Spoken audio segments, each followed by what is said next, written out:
Morning Live. I'm running just a little bit behind here today.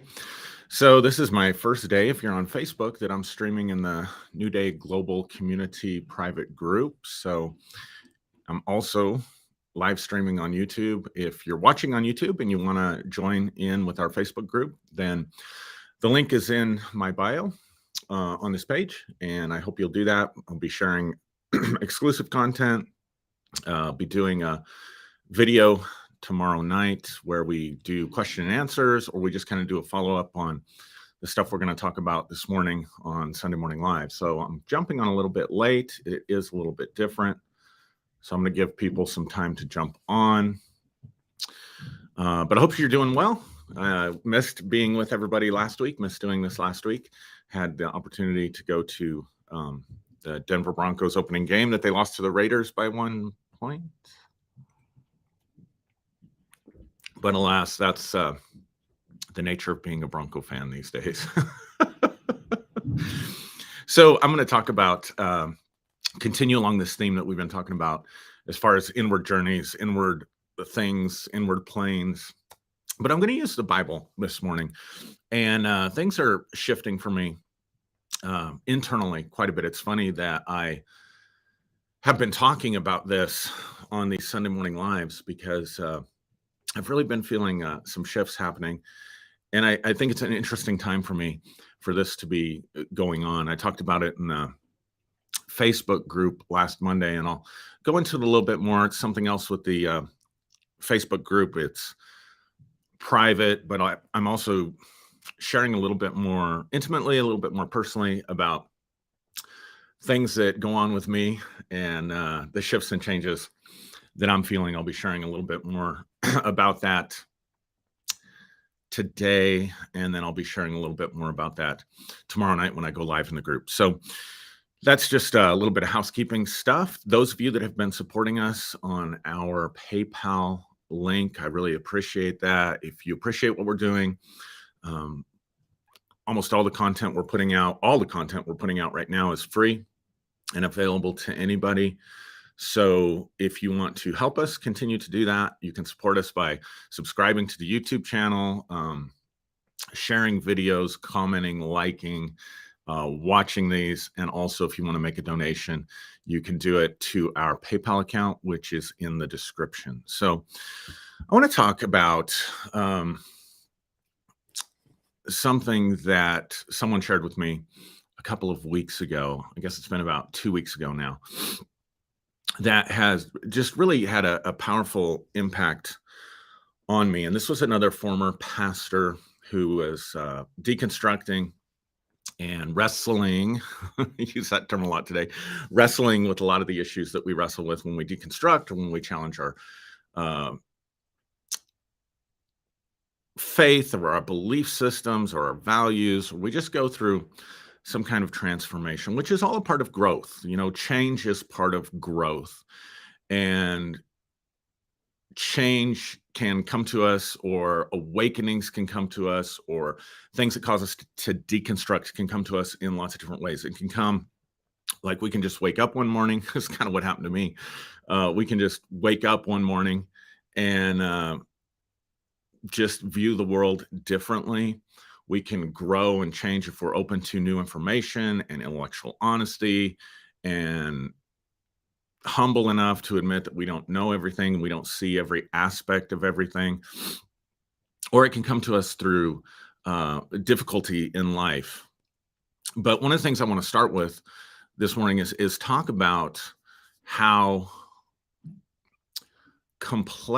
chaos chaos is really a good thing in our lives, because chaos gives us the opportunity to start over. As painful as it may be, as difficult as it may be, as wonderful as we think the past has been, when our life hits chaos, and it can hit it through any number of ways, some of the ways that I mentioned, and other ways as well, things that are happening in the world, right? Our world kind of hit a lot of chaos during the pandemic, and in 2019 and 2020, 2021.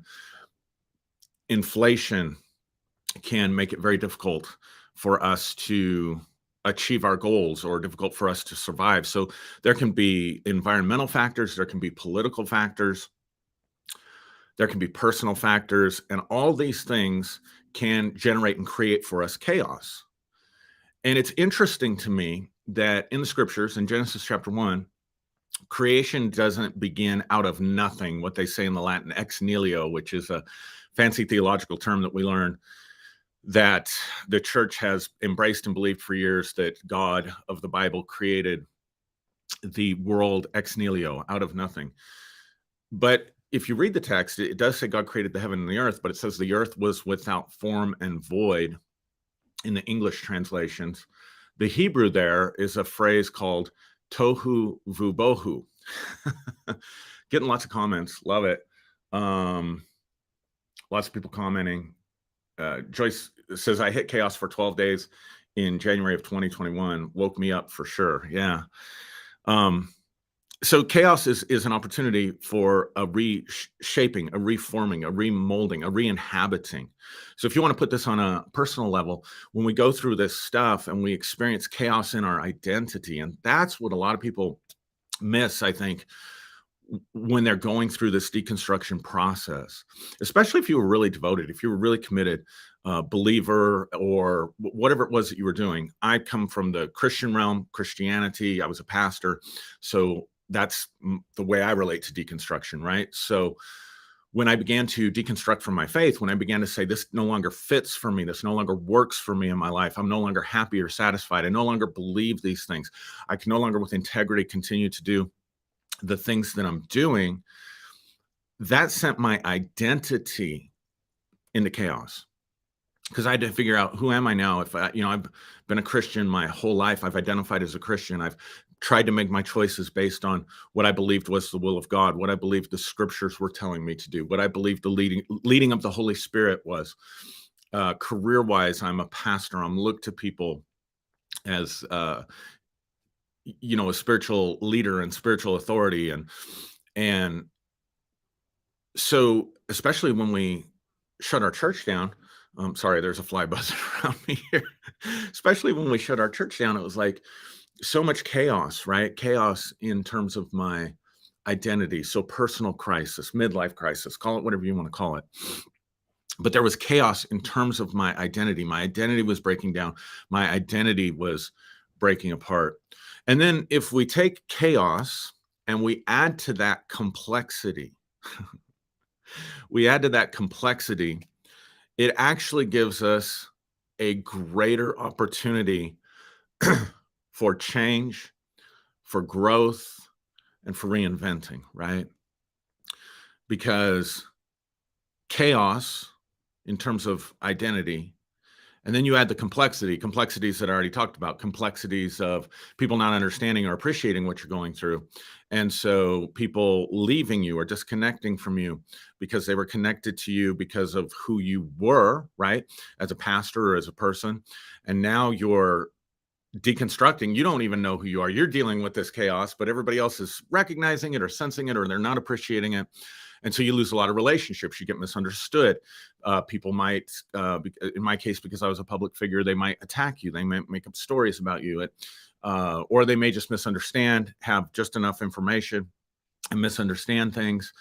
All kinds of stuff can happen, right? That adds complexity. The other people in life add complexity. And then there's financial challenges that come with that, because I made my living doing those things. And then, like I mentioned earlier, inflation and all of those kinds of things. And so that adds a tremendous amount of complexity. Throw in my case, my children, raising my children, they have unique needs. That's not anybody's business that I need to talk about here, but that adds complexity, right? The tension on the relationships. So now there's tremendous opportunity. So I think that we like it better when we are cruising through life, right? We like it better when we're just totally at peace. We like it better. We like predictability too. We like predictability and control.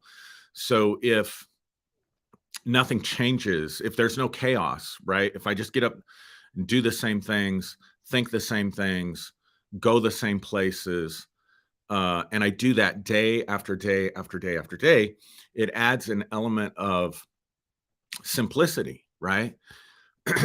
It mitigates a lot of the chaos, but there's no change, there's no growth. So we all think, we used to think in the Christian community that we were blessed of God or the Holy Spirit was leading us if we had peace. And if we didn't have peace about something, we called that discernment and we said, well, I'm pulling back from that. I'm I don't have a peace about that, brother. Some of you know what I'm talking about. But those really aren't the times in our lives. I mean, we should embrace everything about our life, but I guess what I'm trying to say is when there's chaos, when there's complexity, the more chaos, the more complexity, the more opportunity, the more creative energy that's actually being generated, the more opportunity for personal growth and personal evolution. And so if we have chaos in our lives, and then we add complexity to our lives, then what can begin to emerge out of that is novelty and growth. And so if we can embrace these times of our lives as not as being catastrophic, not as, oh my God, what's happening to me? Why am I having to go through this? I mean, we're going to do that as human beings. I'm not chastising. I don't mean to come across like I'm chastising anybody for doing that. We're going to do that. And if we can embrace it, so not either or, if we can experience those feelings, we can experience those struggles as part of the chaos, as part of the complexity. And then if we can add our perspective to it, that this is going to be my greatest opportunity for reformation, to reform and to refill. So again, I'm going to go back to what the Bible says in the beginning. When the earth is without form and void. So people mistake, I mean, the whole argument over 7 days of creation is mistaken, not just because of science, from a Christian perspective, not just because of science, it's mistaken because they don't even read the text right. Like it's a poem. This is not a biological, I'm sorry, a scientific passage.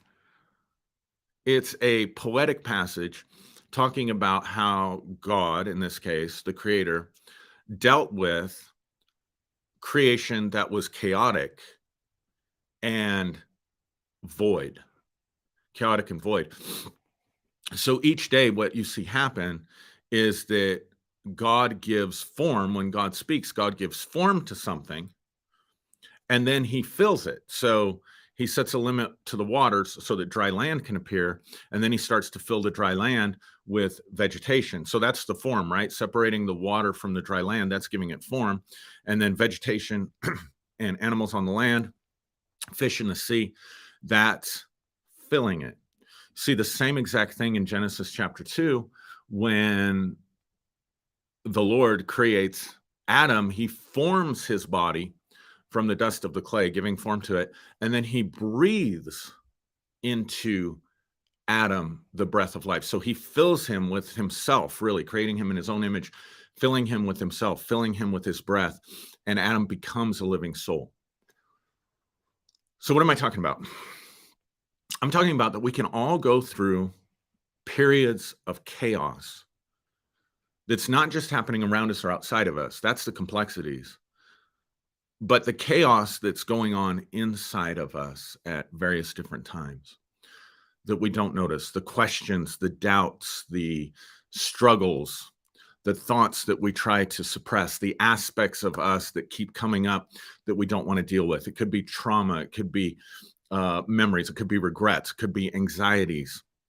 But we could be in this incredible time of change. You could be deconstructing and not really sure the path forward for you, or not really sure who you are now. You could have, maybe you lost a relationship. Maybe, like I said, you just woke up and said, I'm unsatisfied with life and I want to live differently. So now there has to be a new person. There has to be a new identity that is shaped for me, that is formed for me. And then I have to learn to walk in that new identity. I have to fill it. I have to inhabit it. So it's just like God separating the water from the dry land. I need to have some idea of what this new person is going to be and what this new person is going to look like. And then I have to inhabit it. I have to be able to walk in it. I have to be able to live out that identity from my heart. I've got to be able to live it out authentically, right? So with that pattern, that brings me, sorry, this fly is driving me nuts. I'm gonna have to sit here with a fly swatter when I do these live, I guess, because it's just that time of year here in Colorado. I suppose it is other places too, but and again, I got this from a friend of mine named Jeff Turner, who was, speaking these things to me out of his own insights and perceptions and what was happening with him, but it was also speaking very, very powerfully to me. I talked about that last week on Monday night. So this brings us to a story that I want to talk about with Jacob. And again, I'm not intending to trigger anybody. If you're like completely done with all things Bible and you think it's all BS and what have you, I appreciate that. And I don't do this on every video, but I'm also not afraid to use stories in the Bible that speak very powerfully to me and maybe can speak powerfully to others and be helpful to them. So there's no being beholden to the Bible as though it's the end all be all, the authority of all things and the source of our faith and the rule of our conduct. But I'm also willing to use these stories as ancient stories that speak to us in our lives. And so that's the approach that I'm taking. Just a little disclaimer there. That's the approach that I'm taking when I'm looking at this story of Jacob and Esau. So there's a really interesting passage. I want to say it's in like around Genesis 32. And Jacob is grown. He has children. Esau's grown. They both have built wealth for themselves. They both have a certain standing and stature, if you will. But they'd been estranged since Jacob left home. So for those of you that aren't as familiar with the story, Jacob and Esau were twins, and they were wrestling. This idea of wrestling is going to be important in a minute. They were wrestling in the womb. There was a conflict in the womb because it was believed and taught, and the pattern throughout the Torah and the scriptures was that everything that opened the womb belonged to the Lord. So the firstborn, whether it was cattle or sheep or family, human beings, belonged to the Lord in a special way. So the firstborn son, specifically, that was in a family would be given a double portion of the inheritance. So in other words, if in Jacob's case, let's say he has the 12 sons, right? Then the firstborn, if he was going to divide his inheritance or divide his wealth by 12, the firstborn would get a double portion, would get twice as much as everybody else because the firstborn belonged to the Lord. So being firstborn was a very privileged place in that culture and in the context of the stories. And so Jacob and Esau are wrestling in the womb, not just because they don't get along.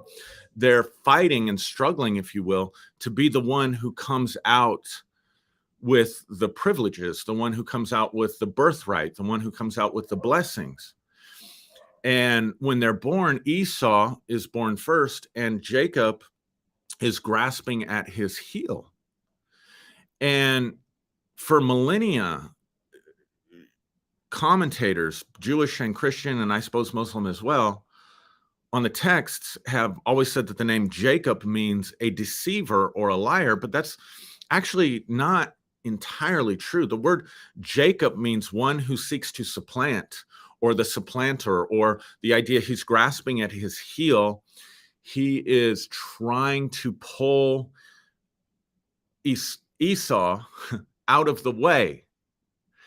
And this is such a powerful metaphor for us, because if you think about this, now, God had already told Rebekah when she was pregnant and she could feel the boys wrestling and fighting with each other in the womb, God had told her that Jacob would be the blessed one, that the elder, the firstborn, would serve the younger. And that Jacob I have loved, Esau I've hated. So God had already chosen Jacob. So again, metaphorically, it's his destiny to get the blessing. It's his destiny to be the firstborn. So he's wrestling and reaching for the things that he's internally programmed for, if that makes sense to you. He's wrestling in the womb in the very beginning. He's wrestling and reaching for it, and he's grasping at the heel because something, in this case, someone, is in his way. And so if we can look at this again metaphorically, we can perhaps understand, I believe this is my personal belief. I'm not pushing this off on anybody, but I believe that we had a pre-existence prior to this incarnation. I don't believe that our consciousness, our soul, our personality, our thinking, our desires, the things that we want, I don't believe that's the byproduct of our brains, of the biological assembly of our brains. And I've done a number of videos on that, particularly on Sunday Morning Lives. So I'm not going to relitigate that here. I believe instead that that we do have individual identities and individual processes. And I do believe in past lives, and I do believe in past life issues presenting themselves. And I do believe in future lives. But I also believe that we do have a soul. We do have a unique soul signature, if you will. Doug Wentz in the group, he was delineating soul and spirit. And so if you read all that stuff, when I'm saying soul, I'm saying the exact same thing that Doug's saying, but Doug is attributing it to spirit. So I understand what Doug's saying, but I don't want to cause confusion in the group. But let's just say, whether you call it spirit or soul, that pre-existent part of you has a certain sound, a certain resonance, a certain code, a certain knowledge, intuitive knowledge of the design of your life, why you're here, what is the purpose of this. I think we can get the answers to that for each one of us individually, intuitively. That's my personal belief. You don't have to share that belief. You can relate to this story as anything that you're wrestling with and grasping, because we're talking about chaos, we're talking about complexity. So Jacob is reaching for his destiny, right? And he's wrestling with that which is getting in the way of him being able to express fully who he is and have what he can have in this life, right? So that's the picture. So he's named Jacob not because he's a deceiver. He's named Jacob because he's a supplanter. He has a certain destiny. He has a certain expression of himself that he's supposed to get out, that he's supposed to authentically live. This whole story of Jacob and Esau is all about identity to me from the very beginning. And so as the boys are growing up, Esau, who technically is the firstborn, is representative of what in the culture of that day would be understood as the masculine principle. And so what I mean is that, gender roles in patriarchal agricultural society are very clear. And they were very clear back then in that day. And so in the story, the masculine Esau is hairy. He comes out hairy. He's a hunter. He's a gatherer. He's dad's favorite. He's daddy's favorite. Daddy just loves him. Jacob, on the other hand, sticks around the home. So Jacob represents that feminine principle. Jacob is staying around the home. He's mama's boy. He's learning home ec. He's taking home ec, right? And so we see this clearly in another part of the story where Jacob goes out and hunts and kills Esau goes out and hunts and kills some game, and he brings it home for Jacob to cook the stew. And Esau actually sells his birthright to Jacob for the stew. But you see this idea of polarities. I want to tread lightly in today's culture in regards to gender, because I understand it's a social construct. But in Hermetic teachings, there is this principle of masculine and feminine energies being polarities. that come together to form a third. The two polarities coming together to form a third.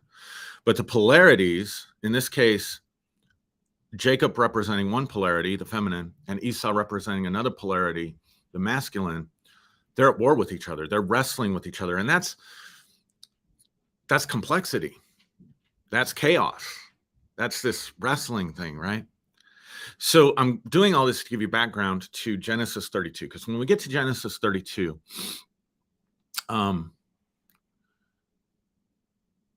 Jacob finds himself by the river Jabbok, and I'm not using the Hebrew pronunciations correctly,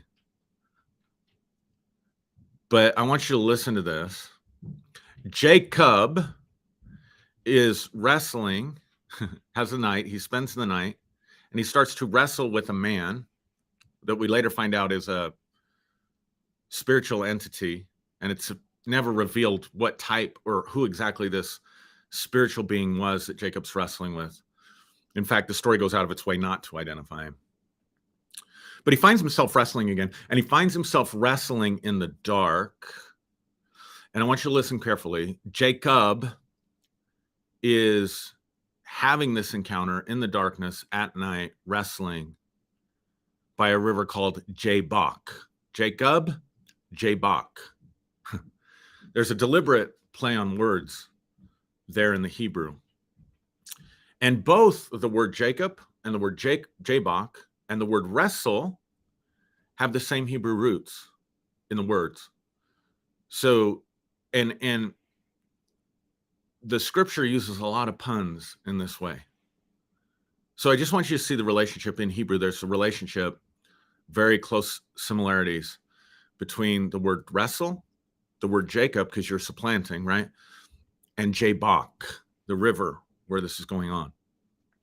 And so it's darkness, and it says that Jacob is wrestling all night with this angel. Oftentimes it says Jacob wrestled with an angel. So we'll just say angel for the sake of communicating the story right now. He's wrestling with this angel, not a physical man. He's wrestling with an angel all night.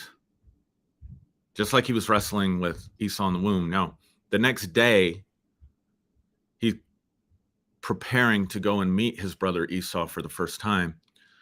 And he's worried, he's anxious that his brother Esau hates him and out of vengeance is going to want to kill him. So he's trying to think of all these ways to get Esau's favor, to spare himself and his little tribe that was with him. So he begins his life wrestling with Esau in the womb, and he's going to meet Esau now for the first time since he left home. And he's wrestling in a very dark place, dark and watery place. You see, the imagery is there. He's by the river Jabbok. So he begins by wrestling with Esau in a womb, in darkness and in water, a dark and watery place. And now we find him at night wrestling with an angel in a dark and watery place. So he's in a new womb of darkness and chaos. See the allusions to in the beginning? Darkness was over the face of the deep. Spirit of God hovered over the waters. See the correlations there? So he's wrestling all night, and the man, it says that it's getting to the breaking of the day. This is really important. It says it's getting to the breaking of the day. And that man or the angel, the one wrestling with Jacob says, Jacob says to the angel, no, let me get it right. I should be reading it. Sorry, guys. Don't mean to confuse you. The angel says to Jacob, let me go because the breaking of the day has come. And Jacob says, I will not let you go until you bless me. I will not let you go until you bless me. And the angel asks Jacob, he says, what is your name? What is your name? And Jacob says, of course, he answers, Jacob. Now, I want to take you back to one other part of the story that's really important here.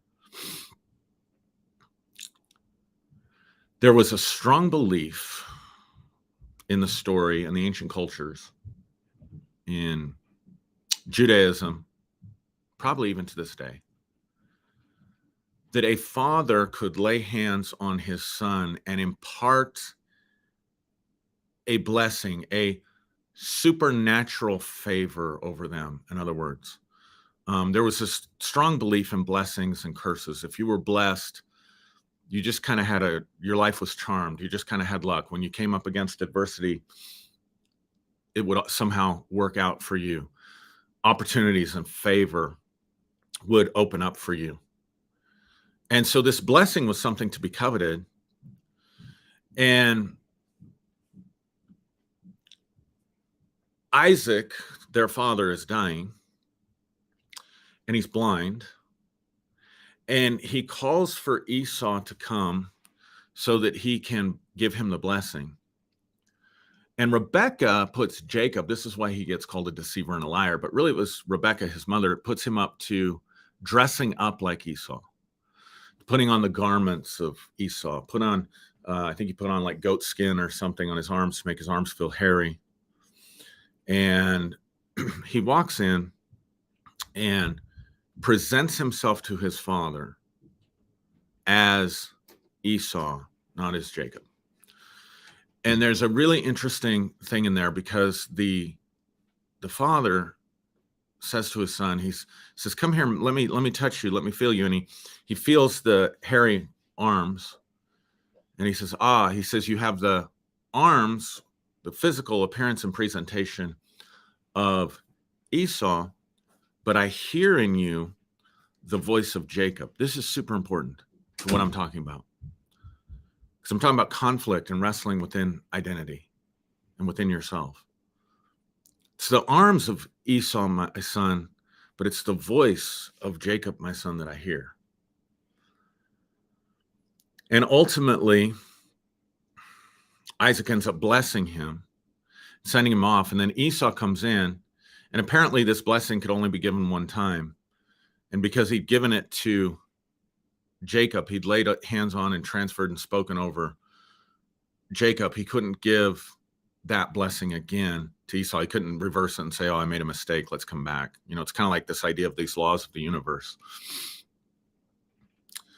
But I want you to think about this for a minute. I want you to think about how many times do we wear the garment of someone else, the costume of someone else, the form and identity of someone else, while there's a different sound coming from our spirit or from our soul? So I'm talking about internal wrestling. Like, I have to present myself, like as a Christian, as a pastor, I had to present myself a certain way to get the blessing of the community that I was serving, to belong, to be favored, to be accepted. But there was a different, but at some point I began to hear a different sound, right? So like, I'm presenting myself every Sunday morning in the persona of Esau, metaphorically, in the garment of Esau, but there's a different sound. So everybody that would get me back then would get the garment of Esau, but the voice of Jacob. Does that make sense to you? So there's this incongruence that's there. And the really sad thing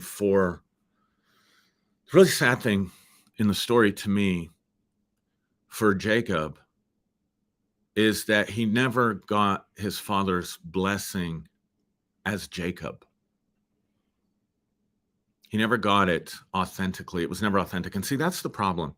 Whether we are dressing up who we are in our families to get their acceptance, or we're dressing up who we are in a romantic relationship to get the blessing, or we're dressing up who we are in a cultural setting to get the blessing, but it's not us. It's the fake, it's the mask that we're wearing.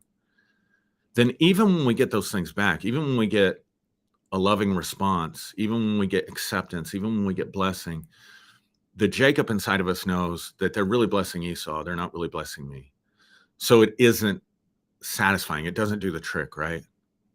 And so all that to say, this is why this is so important, because this culminates back to the story of wrestling at night with the angel. The angel, he and Jacob are wrestling, and Jacob grabs the angel and says, bless me. I will not let you go until you bless me.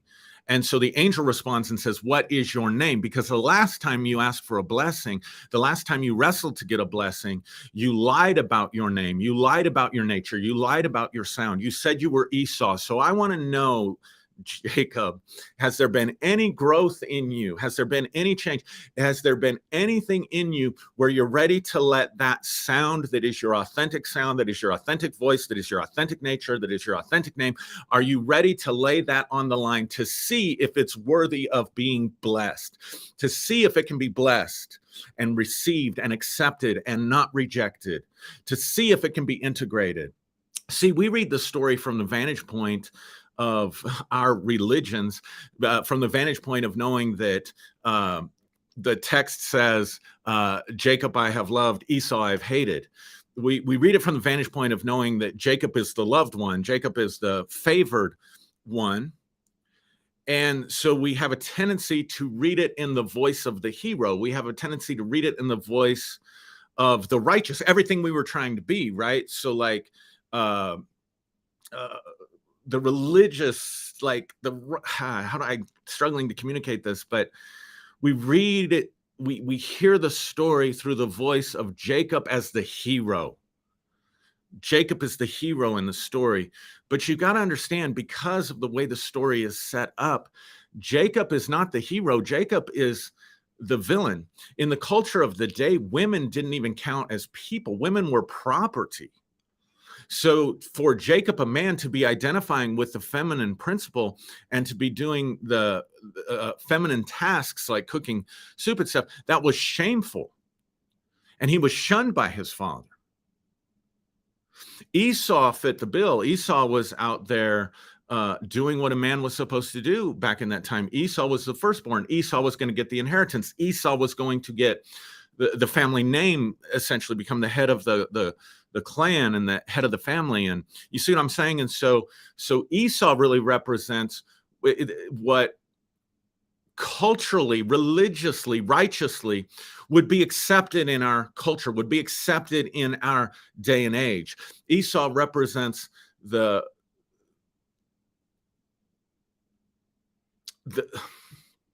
culturally formed self, the one that's accepted, the one that is approved of, the one that is looked at and called righteous, the one that is looked at and called approving, the one that is looked at and called you are to be blessed, the one that is looked at as though they're favored of God, the one with the birthright, even though he sold it. I think you get the point. Jacob represents that which is shamed, that which does not fit, that which does not conform, that which actually goes completely against conformity. He's the one that leaves the house in shame and exile for fear that Esau is going to kill him. So the voice in the story is the voice of the oppressed. It's the voice of the outsider. Or if we look at it as parts of ourselves, it's the voice of the parts of ourselves that we doubt. It's the voice of the parts of ourselves that has been rejected. It's the voice of the parts of ourselves that lies within our shadow, but is wrestling with the persona, is wrestling with Esau for that authentic sound, that authentic voice to come out. That's why I think it's so interesting that Isaac says, oh, it's the appearance, it's the feeling. This has the feeling and the appearance of Esau, but I hear the voice of Jacob. And remember, I said, I believe that our souls come with a unique sound signature, a unique vibration. And so we find ourselves, when I'm talking about wrestling with our identity, what I'm saying is that we find ourselves wrestling with these parts of ourselves, wrestling with these aspects of ourselves that are trying to fit in and that are trying to get our needs met, but they're getting in the way of our unique sound coming out. And so many times we present ourselves in the garments of Esau, but with the voice of Jacob. And until we have a wrestling match, until there's darkness and chaos in this watery place of Jabbok, Jacob, and we can come to terms with our authentic self. So when the angel asks him, what is your name? You got to remember that he's wrestling by this winding river. Jabbok is this winding river, but it's just a couple letters switched, and you have Jacob, right? So because names represent identity, it's like Jacob's wrestling with the distorted ideas of who he is. That's what Jabbok represents. He's wrestling with these ideas about himself. You see what I'm saying? And finally he says, I won't let you go till you bless me. He says, what is your name? And Jacob, for the very first time, he says, my name is Jacob. And the angel tells him, he says, your name shall no longer be called Jacob. This is important. Your name shall no longer be called Jacob, for you have wrestled with man and with God, and you have prevailed. You have finally supplanted. In other words, he's not discounting Jacob's name, saying you shall no longer be called Jacob. He's saying, finally, you've identified who you are, and you've reached the end of that phase. You've reached the end of this phase of your life. You've reached the end of this phase of your development. And this all happens at dawn, at twilight. This is so important. This all happens at twilight. In other words, this all comes together for Jacob at the time where there's a blending, a merging, an integration of darkness and light. In other words, these two polarities, the masculine polarity and the feminine polarity, have now come together. Jacob and Esau are going to meet that day at the breaking of the day, but they've now come together and they've been reconciled, and they're no longer at war with each other. They're no longer wrestling.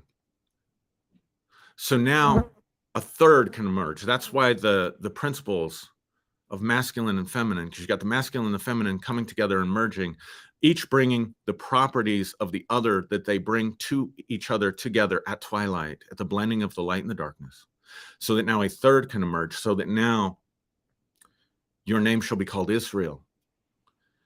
And so that now the nation, as it goes in the story of Israel, can come through your family line. So powerful. So he gets up the next morning and he's walking with a limp because the angel had to hurt him, had to wound him to get him off of him. And he goes and he meets with Esau, and Esau embraces him. The brothers embrace. Jacob tries to give gifts to Esau, and Esau says, no, I have all I need. And Jacob says, to see your face is to see the face of God.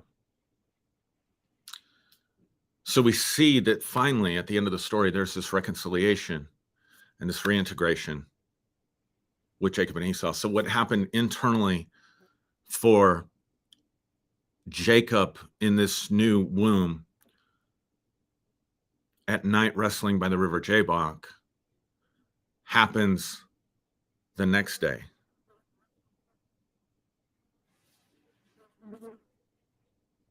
In reality,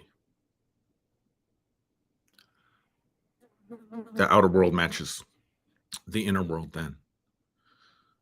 So this brings me to so the chaos and the complexity gave way to novelty. It gave way to a new thing.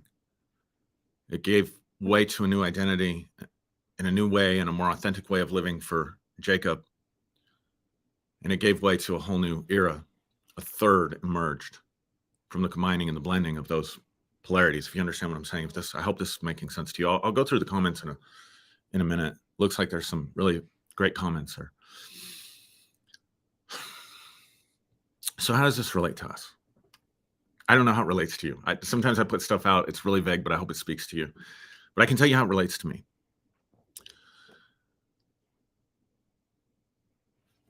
I've been Esau and I've been Jacob. And the two are at war with each other, because there were aspects of my identity that were authentic. It wasn't all fake. It wasn't all negative. It wasn't all horrible. When I was so involved in serving in the Christian community, when I was doing things that I was doing there, operating in giftings and talents that I have, and then but I was suppressing the Jacob parts of myself. I was suppressing certain authentic sides to myself, and I'll go into that more if somebody's interested. I think I'll be going into it more in the next few weeks in these videos anyway, because I feel the shift that's happened for me. I feel like Israel. I feel like I'm coming to that point in my life where I'm reconciling these two parts of myself, because it was very easy for Jacob to just get out of the house, if you see what I'm saying. I'm just leaving it all behind, every aspect of it, every part of it, every part of who I was. I don't want to relate to Esau anymore. I don't want to relate to that community anymore. I don't want to relate to that part of my life anymore. That part of my life's over. Forget about it. I'm moving on into this. This is who I'm becoming, but not realizing that I still have this fragment. I still have this brother there, this fragmentation of myself, of this past thing that I was, or person that I was, and not really reconciling with it. And so what's happened for me in the last couple of months, really over the summer, and it was intense. It was an intense wrestling, but what's happened for me is I've come to realize that there were aspects of my Esau. There were aspects of me in Esau, just like there were aspects of me in Jacob. And I can't reject one in favor of the other. And so I've been in this wrestling match trying to get this new thing to emerge, not realizing that for this new thing to emerge, I've got to be able to bring the best of both together into one identity. I've got to bring the best of both together into one presentation, so that it's not the appearance of one and the voice of the other. It's not distinguishable in that way, but so that there's a blending of these various different parts and aspects of myself. That you could look at this from the standpoint of shadow work, the parts of myself that were in the shadow that got exposed to me 7 years ago, that I've worked on developing and integrating. But what I didn't realize was that I was taking parts of the Esau, parts of the old self that I was, and didn't want to deal with that, and pushing that into the shadow. And so I've had to really wrestle with that and reconcile with that and try to come to terms with that. And I think I have. I think I have come to terms with that. And I think I'm feeling the shifting that's happening both inside of me. I think that I have worked my way through the darkness of the night. I think I've worked my way through the watery, dark, new womb of where I've been at. And I really do believe that for me, there is an entirely new world and new self that's emerging. And so I think I finally have gotten through the chaos, and I've gotten through the complexity, and I've made my way into the novelty of the new thing. So that's what I wanted to share. I see Jeff says, love it, Aaron, I'm with you. Yeah. So everybody, just so you know right now, I'm just preaching Jeff stuff, man. He turned me on. I mean, he spoke so powerfully to me a couple weeks ago, these things and these principles, and I've just been working on them, thinking about how they apply and wanting to integrate them. So I have to credit him, but I want to thank you guys for taking the time to watch this. Let me see if I can see some of the comments here.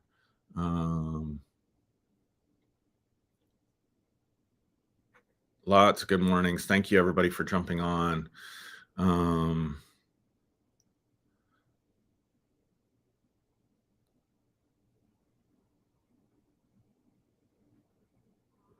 One person says the Bible is only a book of myth about being human, and that can be helpful to us.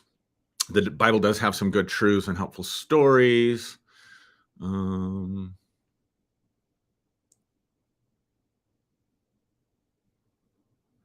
Joyce says this, maybe Jacob was wrestling with himself. Yeah, I think all of it represents, or can represent, even when he's wrestling with Esau in the womb, a wrestling match that we're having with ourselves.